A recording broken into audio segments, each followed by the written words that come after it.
Assalamualaikum warahmatullahi wabarakatuh. Shalom, perkenalkan nama saya Tri Arya Saputra Haryanto, NIM 21142011135, kelas A4 semester 4, mahasiswa Universitas Pembangunan Indonesia Manado, Fakultas Keperawatan, Prodi Ilmu Keperawatan. Baiklah, di sini saya akan menjelaskan tentang edukasi, deteksi, gangguan jiwa sejak dini.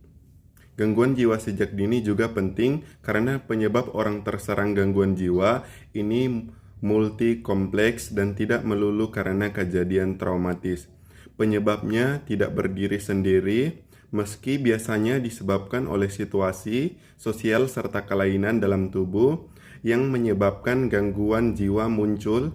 Deteksi dini gangguan jiwa dapat dilakukan di puskesmas, rumah sakit, psikiater, psikolog, perawat jiwa, dan di rumah sakit jiwa.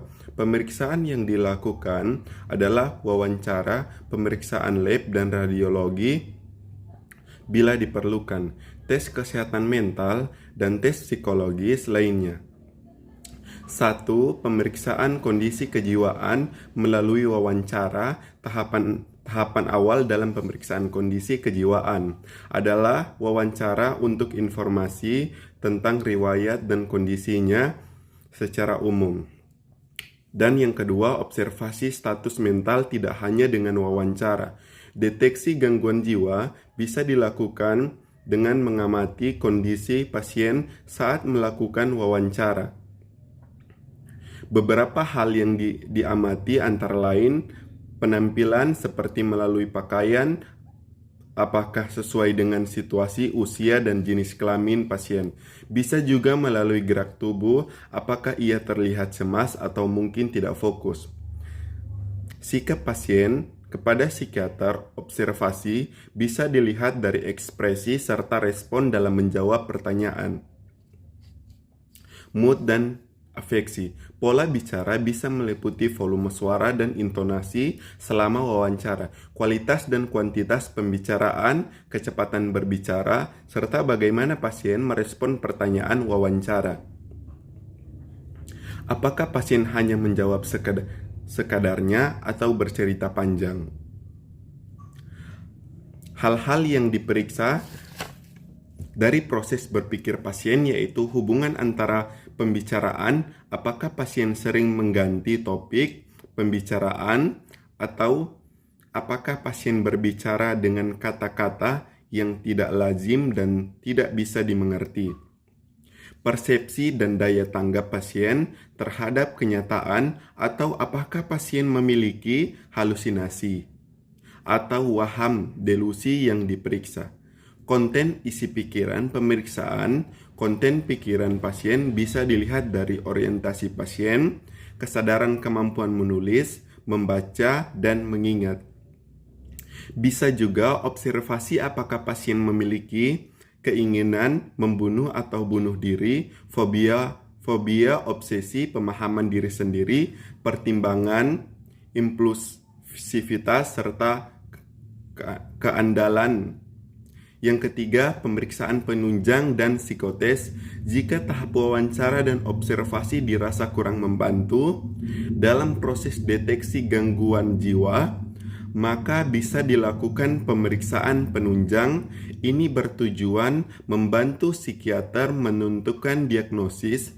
Pemeriksaan penunjang ini dapat berupa pemeriksaan darah dan urin di laboratorium atau dengan pencitraan, misalnya CT scan dan MRI otak.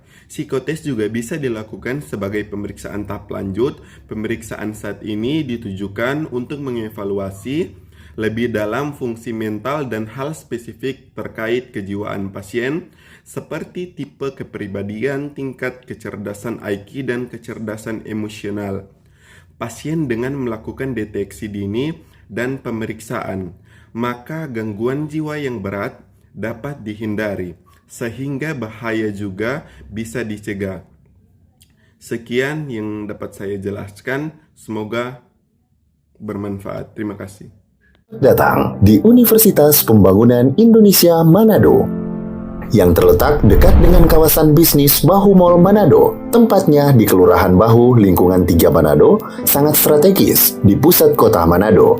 Dibangun di atas lahan seluas 2,5 hektar, Universitas Pembangunan Indonesia Manado berdiri megah dengan ruangan 7 lantai, terdiri dari ruangan kelas, ruangan kantor, perpustakaan, laboratorium komputer, laboratorium keperawatan, pengadilan semu, dan laboratorium bahasa, kantin, serta rooftop di lantai atas. Universitas Pembangunan Indonesia Manado memiliki 6 fakultas dengan program studi, yaitu Fakultas Pertanian, Prodi Agribisnis, Fakultas Hukum, Prodi Hukum, Fakultas Teknik, Prodi Teknik Elektro dan Teknik Sipil, Fakultas Ilmu Sosial Ilmu Politik, Prodi Ilmu Politik, Fakultas Sastra, Prodi Sastra Inggris, Fakultas Keperawatan, Prodi Ilmu Keperawatan, dan Profesi Nurse. Didukung oleh sumber daya manusia yang berkompeten dan tersertifikasi, Universitas Pembangunan Indonesia Manado memiliki dosen dan tenaga kependidikan dengan latar belakang S2 dan S3 lulusan dalam dan luar negeri. Proses belajar mengajar dilaksanakan dengan teknologi informasi merujuk perkembangan dunia modern saat ini, dilakukan dengan sistem e-learning dan sistem ujian online atau ULAIN. Hasil tracer student Universitas Pembangunan Indonesia Manado dan fakultas menyebutkan lulusan UNPI sudah tersebar di dalam dan luar negeri.